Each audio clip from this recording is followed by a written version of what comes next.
70% des revenus domestiques sont générés par les femmes, alors que 23% seulement des femmes sont à la tête des entreprises enregistrées officiellement. Cela démontre clairement que les femmes évoluent plus dans l'informel. Alors comment pallier à ce déficit? La Robank a tenté de répondre à cette question à travers la mise en place d'une structure spécialisée pour les femmes. Il s'agit de Ladies First, dont nous recevons la responsable nationale, Patience Barandengue. Bienvenue sur ce plateau. Merci Faiza. C'est à l'occasion du mois de mars, un mois dédié aux femmes en République démocratique du Congo. Est-ce que, Patience, ça vaut la peine de donner aux femmes tout un mois pour parler d'elles? Exactement, je pense que ça vaut la peine parce que c'est que un mois, normalement, la femme par rapport à toutes ses casquettes, par rapport à tous ses exploits en tout cas, et donc au fait, beaucoup des valeurs des femmes sont même inexploitées. Donc on peut même leur donner toute une année, et je pense que par rapport à l'accord des Nations Unies d'accorder ne serait-ce cette journée-là, je pense que tout un mois aussi les femmes méritent. Tout un mois, on le mérite, c'est bien bon, mais il faudrait capitaliser ce moment pour se faire entendre davantage. Est-ce que vous-même, personnellement, par rapport au combat de la femme, votre engagement, vous pensez que le bilan est positif ou il y a encore beaucoup à faire? De mon côté, je peux dire le bilan positif, mais là, je parle de secteur privé. Hein, vous savez, la Robank est une institution commerciale, privée, et donc on ne sait pas faire des grands exploits en termes de nombre. On est limité, mais je dirais à notre niveau, c'est positif. Et je pense aussi qu'il y a beaucoup d'efforts qui sont en train de se faire dans le chef, en tout cas, des femmes en RDC même. Et quand les gens sont en train de faire quand même des bonnes choses, ont besoin d'encouragement, ont besoin qu'on leur dise keep going, donc ça va, oui, et continuer. Voilà. Continuer, c'est vrai. Cette année, le thème est l'autonomisation et la participation de la femme, la participation politique de la femme. Est-ce que vous avez une lecture particulière par rapport à ce thème, Patience? Bon, c'est pas aujourd'hui qu'on parle d'autonomisation. Il y a eu beaucoup plusieurs années sur ces thèmes. Exactement, c'est qu'il n'y a pas d'effort, je pense. Donc, l'on voit que les femmes ne se rendent pas compte. Mais moi, j'aimerais m'adresser particulièrement aux femmes de la RDC. Quand je parcours un peu la Constitution, dans son article 14, en tout cas, qui devrait être, un verset biblique pour les femmes, surtout pour celles qui font la politique en tout cas, parce que nous on apprend à y jeter un œil et tout, où vraiment on lui donne assez d'ouverture, où on lui parle d'égalité. Ça c'est sur le plan des textes, Patience. Bien sûr, mais je pense que c'est juste à rappeler cela en disant que voilà ce qui a été écrit, c'est un droit. Et comment ils doivent revendiquer. Moi en fait mon problème c'est ça, comment ça devient une lutte.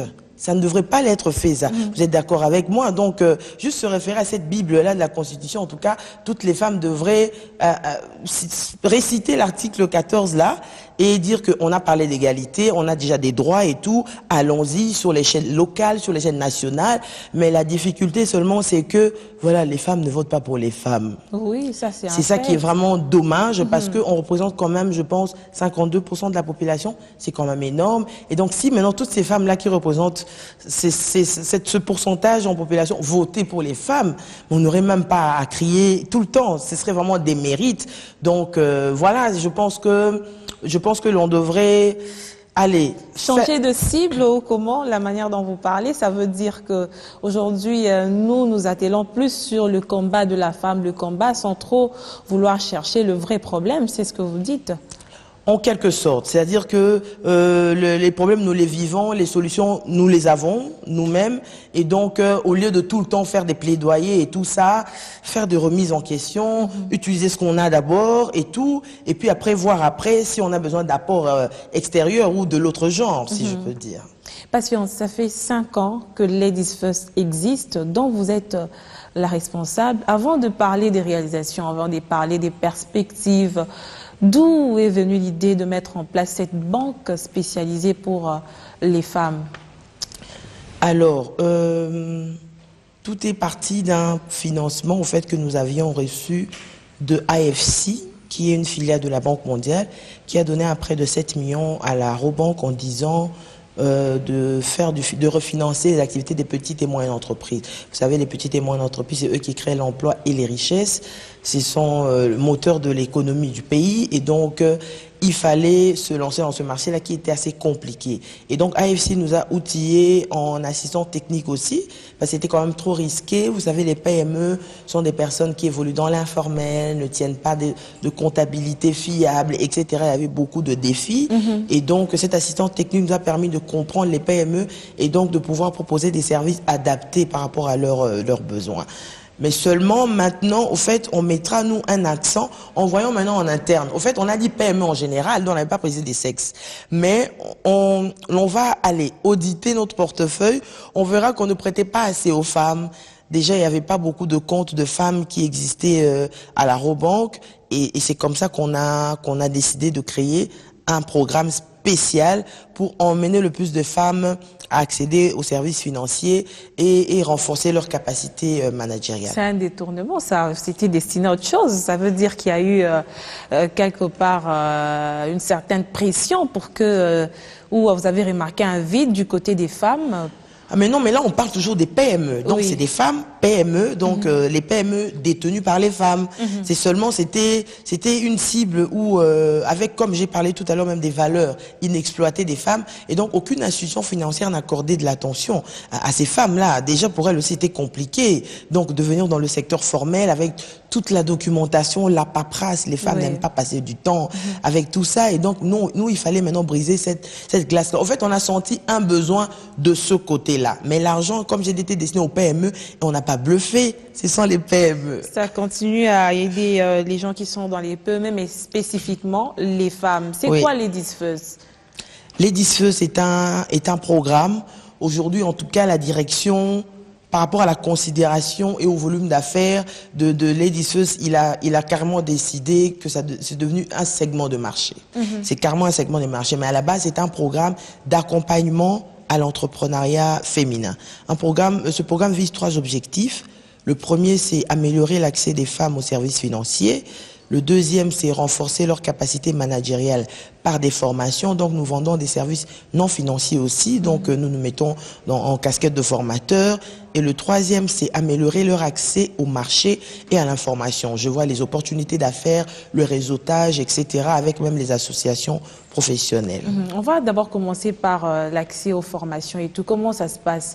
Ces femmes qui ont accès à vos services sur le plan d'instruction, est-ce que, évidemment, ce sont des femmes qui sont au préalable vos clientes, ou vous avez une sélection par rapport à certaines femmes que vous ciblez en amont, qui vous intéressent et que vous allez informer par rapport à certaines questions financières?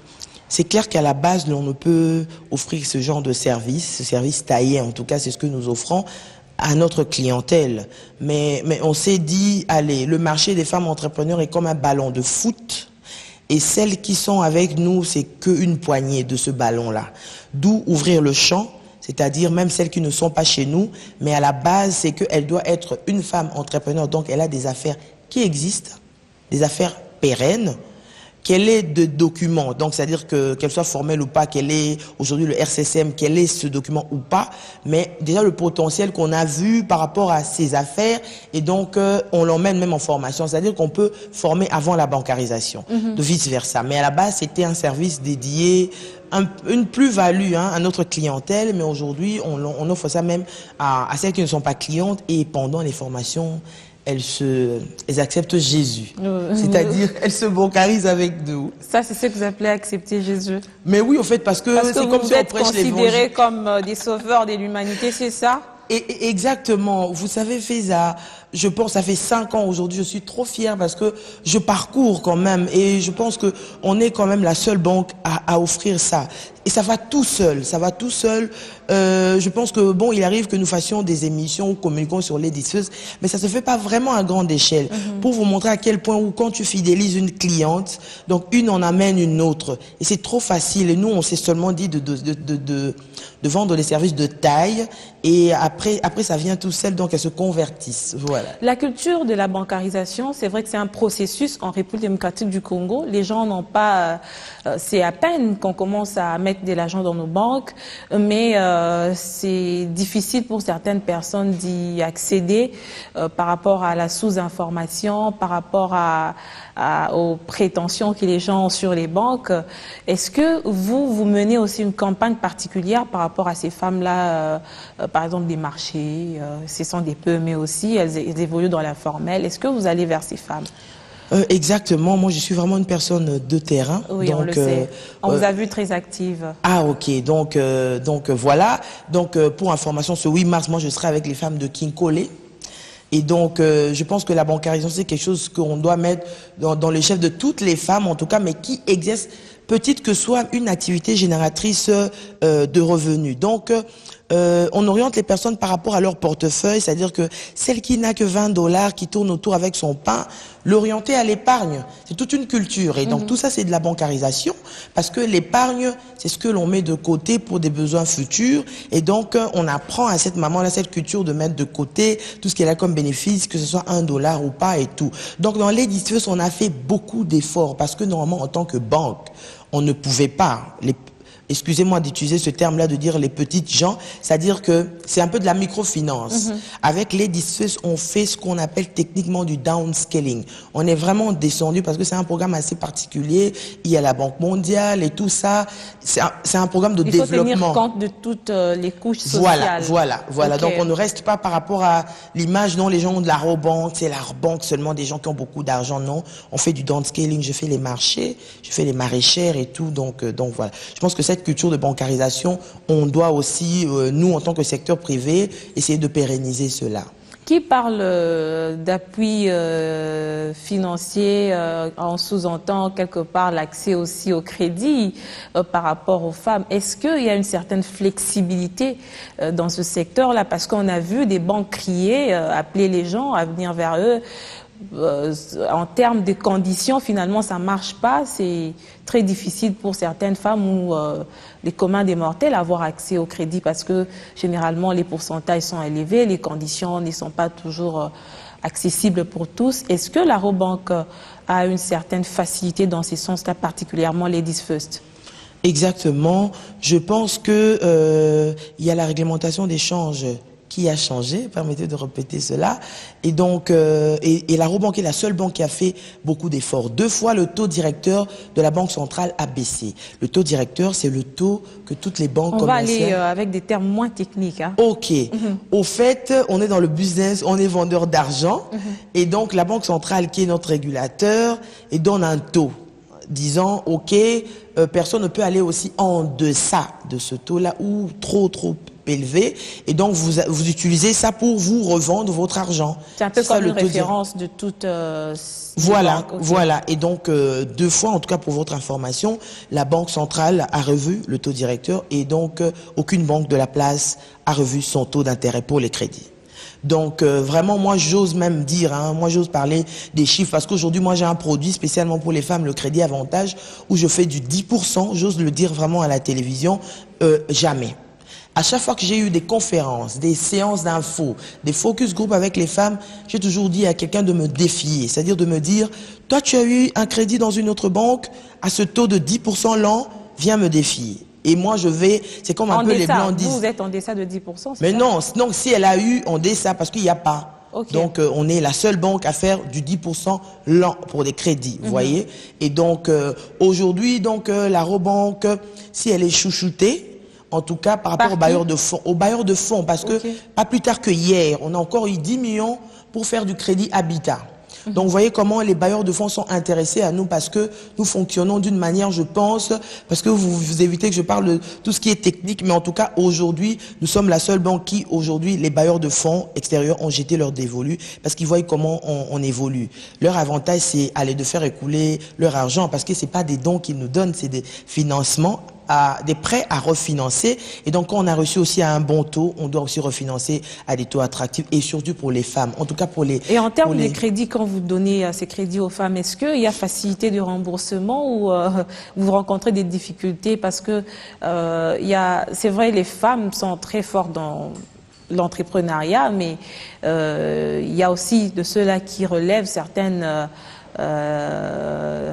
défaillance du côté des femmes par rapport à la gestion. Est-ce que ça marche toujours? Exactement. Ou vous avez un système d'accompagnement? Nous, on a un système d'accompagnement, mais permanent.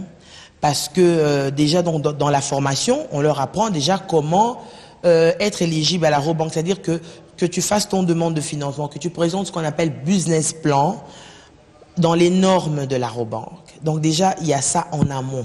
Donc elle va déjà présenter un dossier qui est bancable et crédible. Vous voyez, on a déjà brisé toutes ces étapes-là de venir juste comme ça demander son prêt et être rejeté. Vous voyez, donc nous, on a déjà brisé cette glace-là en premier lieu. En deuxième lieu, la durée du traitement déjà du dossier. Hein, donc on prend un temps. Ça prend des années. Hein. Ah non.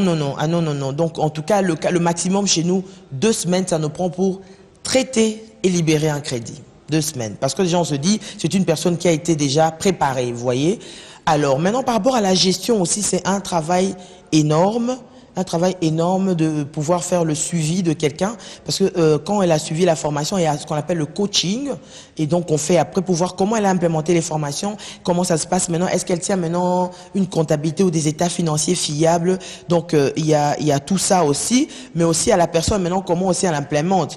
Donc, à un certain niveau aussi, on n'a plus peut-être l'œil et tout. Parce que ça va coûter. C'est-à-dire que plus je m'investis, c'est comme ça que la microfinance coûte cher. Hein. C'est des gens qui sont tout le temps dehors en train de regarder ces femmes-là. Est-ce qu'elle a déplacé son étalage? Est-ce que c'est comme ça, ça coûte cher? Et donc, nous, on a un suivi à un certain niveau.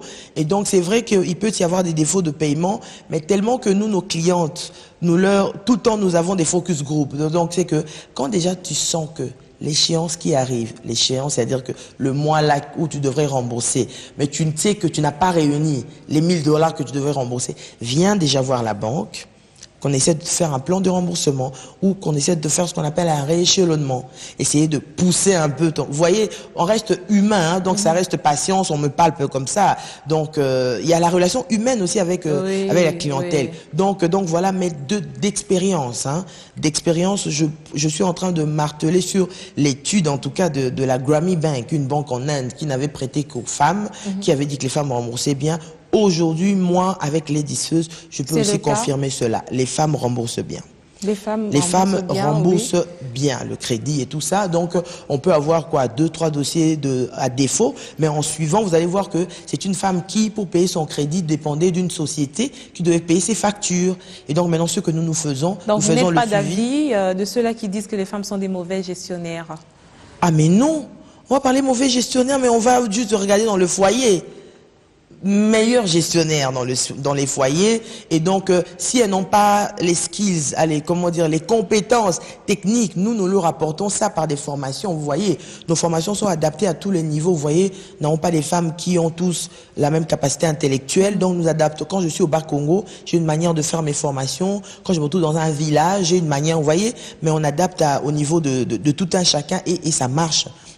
Et ça marche, et donc voilà, donc les conditions restent telles, on a une politique, et donc, mais nous, on se rassure que les clientes suivent cette politique-là pour qu'elles puissent bénéficier de ce crédit-là. Le grand défi, ça veut dire qu'on est déjà dans les réalisations des Ladies First pendant ces 5 ans d'existence. Les grands défis, le défi majeur aujourd'hui par rapport à ces femmes entrepreneurs, c'est de leur faire basculer de l'étape informelle au formel. Est-ce que par rapport à votre bilan dans ce secteur-là précisément, on peut dire que vous avez eu assez des cas comme ça qui ont été jugés positifs et qui ont porté des fruits qui sont devenus aujourd'hui des femmes à la tête des entreprises, des femmes entrepreneurs officiellement?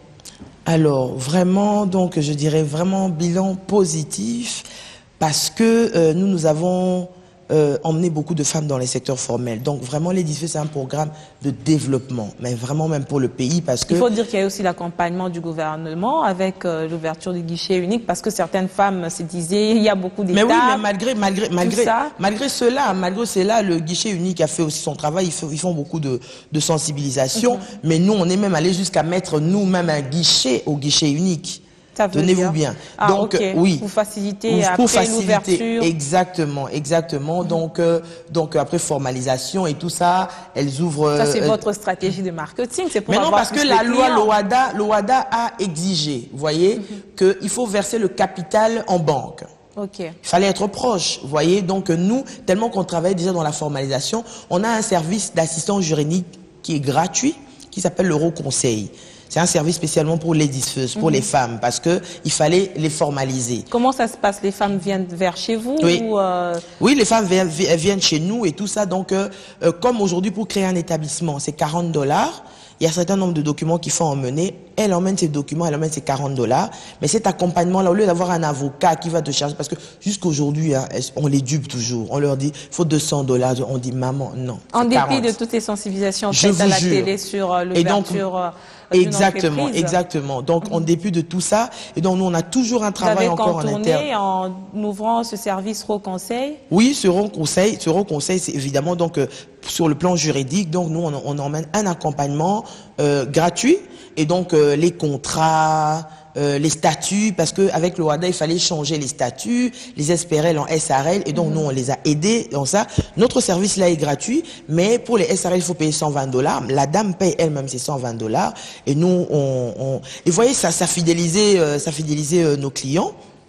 Nos clientes, et donc voilà, donc on contribue au développement du pays avec ça, parce que c'est des femmes qui sont formalisées, qui seront assujetties à la TVA, payer les impôts et tout ça. Donc on contribue au trésor public d'une manière ou d'une autre, étant secteur privé. C'est vrai, vous avez 5 ans d'existence, ça veut dire que la Robank a déjà quand même, c'est un bébé qui marche, hein. Il y a des réalisations. En termes de réalisations, si vous commencez à énumérer, Patience, on risque de faire 2 heures d'émission. Mais en grande ligne, qu'est-ce qu'on peut retenir de ce que vous avez apporté dans ce secteur de l'entrepreneuriat féminin? Et donc, déjà, on a bancarisé un grand nombre de femmes. On a formalisé donc les activités des femmes, donc celles qui évoluaient dans le secteur informel, celles qui étaient ONG pour être exonérées aussi en tant que l'activité était génératrice de revenus. On les a remis sur le droit chemin.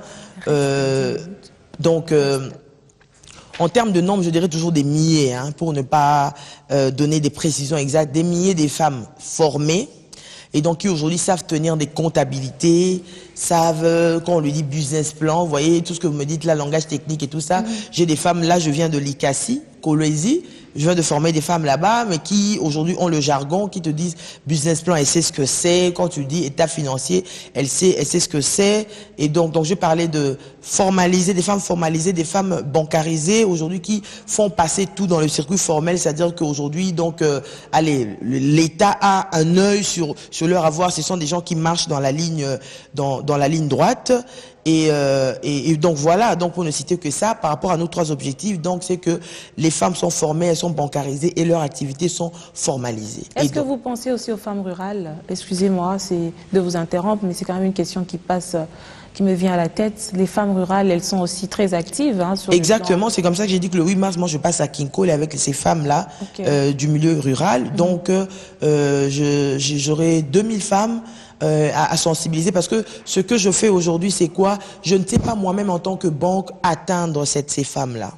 Dans le souci toujours de vouloir les aider, ce que je fais, c'est que je me greffe à une institution de microfinance. Alors j'ai une cliente à moi qui a une IMF, qu'on appelle techniquement une institution de microfinance, une mutuelle, et donc qui a ces femmes-là dans cette mutuelle. Alors ce que moi je fais, je renforce la capacité financière. C'est un peu du réseautage. Hein. Exactement. Moi je renforce la capacité financière de la mutuelle. Donc, je donne du prêt à la mutuelle qui, elle, peut refinancer des 50$, parce que moi, je ne sais pas prêter 50$, je ne saurais pas suivre ça. Okay. Et la Banque centrale risquerait de me... Donc, vous voyez, donc c'est un peu ça. Donc, on pense à elle, mais indirectement, vous voyez. Donc, indirectement, passant par les coopératives, les mutuelles et 5 ans, ça se fait, n'est-ce pas? Exactement. Qu'est-ce que vous avez prévu pour ces femmes qui vous ont accompagné depuis que vous avez commencé? Exactement. En tout cas, merci, Feza. Et donc... tout un gala juste pour dire merci. C'était pas facile, hein, c'était vraiment pas facile, parce que si je pense à tous les défis que j'ai, excusez-moi vraiment d'en parler personnellement, parce que Ladies First, c'est un peu mon bébé. Lié à votre exactement, personne. Exactement, et voir jusqu'à où on est arrivé, voir le nombre de clients, voir tout le secteur qu'on a touché. Et donc, il fallait seulement dire merci. C'est tout un gala. Donc, j'ai toujours organisé des activités de Ladies First en journée, des conférences. Alors, moi, j'ai dit un repas, un gala, mais vont venir accompagnés de leur époux, parce que nous, on ne dit pas de mettre les papas à côté. Wow. On dit que... Respect du genre. Exactement, ce sont nos partenaires. Et donc, les papas doivent aller...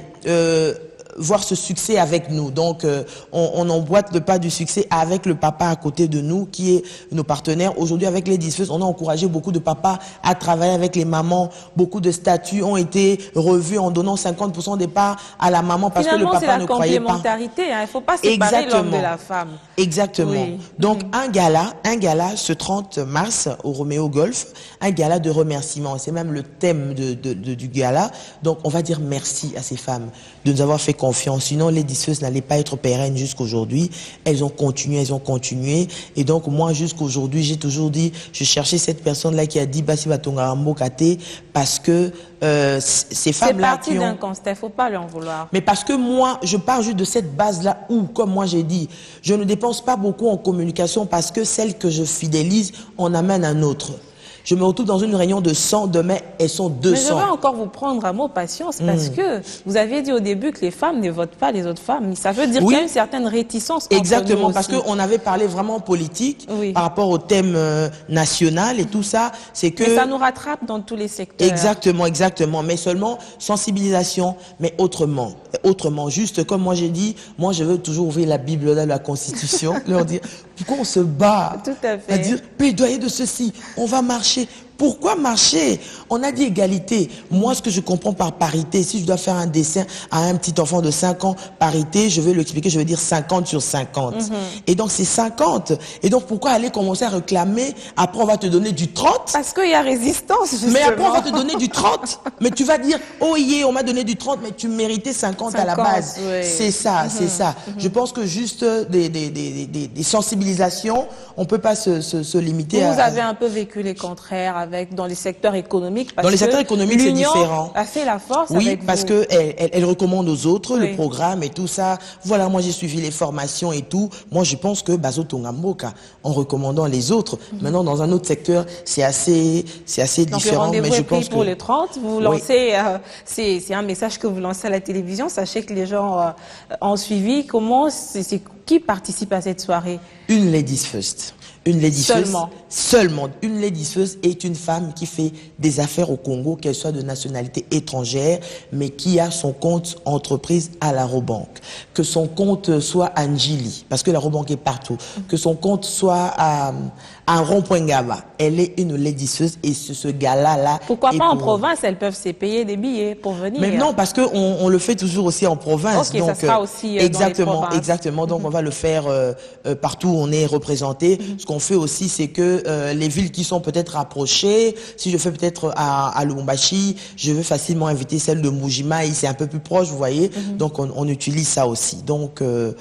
Donc voilà, c'est pour dire merci de nous avoir fait confiance, merci d'avoir fait pérenniser ce programme qui va exister jusqu'aujourd'hui. Et donc, on les écoute toujours par des focus group. Ce sont ces femmes-là qui ont fait que Ladies First puissent aller rester à ce niveau-là, parce que à chaque fois on organise des focus group, on leur demande leur avis, qu'est-ce que vous pensez, et donc aujourd'hui, il y a 2 ans, on a créé même l'agence, parce qu'on leur a demandé, vous pensez que vous pourriez avoir un endroit spécialement pour vous, parce que ça commençait à vexer nos clients hommes, à être reçus en même temps, parce qu'il y avait un service autre qu'on donnait aux femmes, ça vexait, et aujourd'hui on a eu l'espace Ladies First à Kinshasa et à Lubumbashi. On va évoluer petit à petit pour les autres provinces.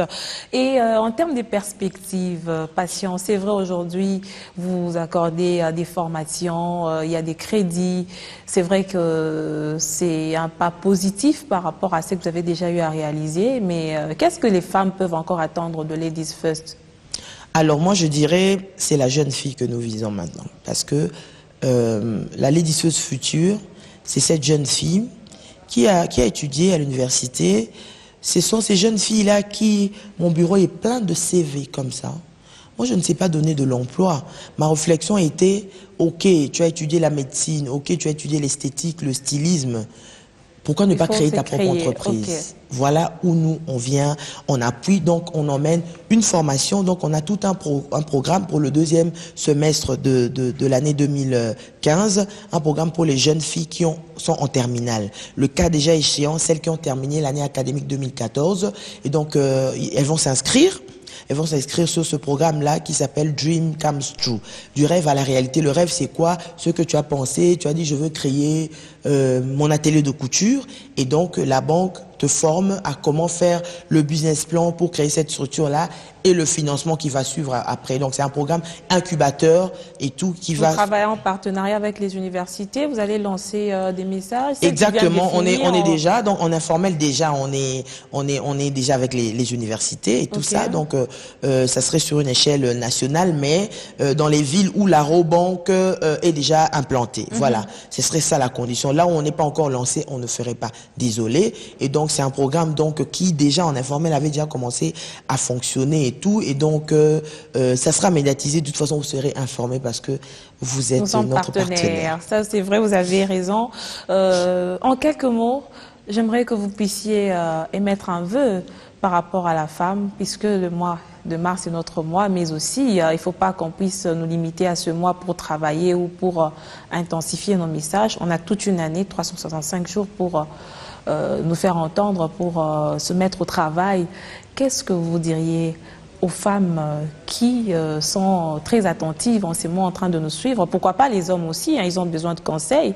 Aujourd'hui, si vous focalisez trop sur les femmes, ça veut dire que quelque part, ce sont les hommes qui sont bénéficiaires de cet appui-là. En tout cas, mon vœu pour toutes les femmes, d'abord, que les hommes m'excusent. Et donc, pour toutes les femmes, d'abord, c'est le Vous êtes trop féministe, c'est ça? Non. Non, non, c'est comme ça, même comme j'ai dit, j'ai demandé aux mamans de venir au gala avec les papas pour ne pas rester trop féministe, mais c'est vrai qu'on prône en tout cas l'entrepreneuriat féminin. Oui, voilà. Mon vœu, c'est l'auto-entrepreneuriat pour toutes les femmes. Parce que déjà, le thème le dit, autonomisation. Bon, la nation a dit plus la participation politique, moi je dirais autonomisation financière. Vous n'avez pas idée pour une femme qui est autonome financièrement, comment elle peut s'épanouir, vous voyez, et donc elle peut innover déjà comme on reconnaît en elle une meilleure gestionnaire, en tout cas déjà du foyer, elle saura comment aller pérenniser cela, investir dans quelque chose, créer une activité génératrice de revenus, parce que ça peut emmener du changement, c'est que comme ça qu'on peut emmener. Est-ce qu'il faut absolument avoir beaucoup d'argent pour créer une activité? Non. Ah non, ah non, ah non, ah non, ah non, ah non. La richesse commence par la première pièce que l'on met dans sa tirelire. J'ai bien dit première pièce. Ça peut être ça dépend des devises et tout ça. Donc 500 francs congolais. À l'époque, les mamans épargnaient dans une caisse en bois. Seulement, on les dit, emmenez ça en banque. Parce que tes 500 francs là, tu peux les épargner. Donc le message que moi je vais donner le 8 mars à Kinko, à ces femmes-là qui n'ont pas beaucoup d'argent, ça serait seulement le petit cingui là. Maman, les 500 francs là, les 5000 francs là, mets-le en banque parce qu'aujourd'hui on a des comptes épargne en francs congolais aussi. Et c'est que comme ça qu'elle pourrait, en faisant son champ et tout ça, et donc en étant déjà dans ce secteur-là et tout, elle pourra se développer. Donc voilà, et pour les hommes aussi, bien sûr. Donc je leur souhaite aussi, je reste dans mon secteur qui est l'entrepreneuriat, parce que je pense que c'est là où on crée les richesses et de l'emploi. Or, il y a un taux élevé du chômage ici. Et donc, si les gens, en tout cas, pourraient entreprendre, hein, c'est pas comme si j'ai impulsé les gens qui travaillent comme moi pour des opérateurs économiques à arrêter ce qu'ils font. Mais non, c'est peut-être pas donné à tout le monde. Parce que les gens me disent toujours, toi, tu pousses les gens à l'entrepreneuriat, mais toi-même, tu travailles pour un opérateur. C'est bien beau. Moi, j'ai entrepris pour information. En tout cas, moi, mon employeur aujourd'hui m'a débauché de ma propre entreprise. Mais la grâce, c'est qu'aujourd'hui, je sais ce que je sais faire aujourd'hui, c'est parce que je travaille pour cet opérateur.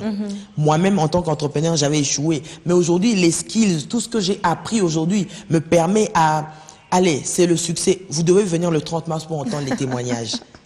L'invitation est lancée. Exactement. Patience. Merci d'avoir répondu à notre invitation de cette émission et l'on vous souhaite plein succès par rapport aux années qui vous attendent en tant que responsable de Ladies First, responsable national. Merci, chers téléspectateurs, d'avoir suivi ce magazine. L'on vous retrouve très bientôt pour un nouveau numéro de votre émission. On a été formé par le programme Ladies First sur la gestion d'entreprise. Je parlerai plus particulièrement du business plan, de la mise en application du business plan. Vraiment, je le conseille à toutes les femmes parce que c'est très très bien. C'est une très bonne initiative, c'est un très bon programme et très bien organisé.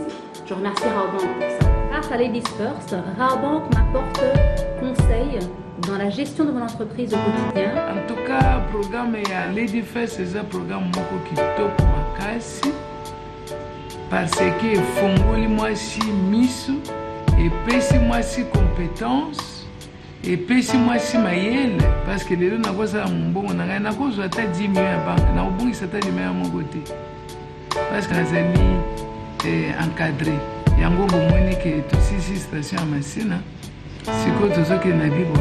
Signer un grand contrat comme celui de Zara n'a pas été chose facile. Heureusement, la Raobank m'a assisté avec son programme Ladies First. C'est vraiment un programme qui aide les femmes confrontées à beaucoup de problèmes juridiques à trouver des solutions pour ce qui concerne les octrois de crédit et assistance dans le business. Je m'appelle Jenny Ambunga, architecte de profession, et je suis membre du programme Ladies First de la Raobank. Et grâce à Avantage, j'ai pu développer mon bureau d'études d'architecture. Devenez une First Lady. Rejoignez-nous. Et donnez de l'avenir à vos idées. Sima Bank Monene, Basi Alokum. Raobank is my bank.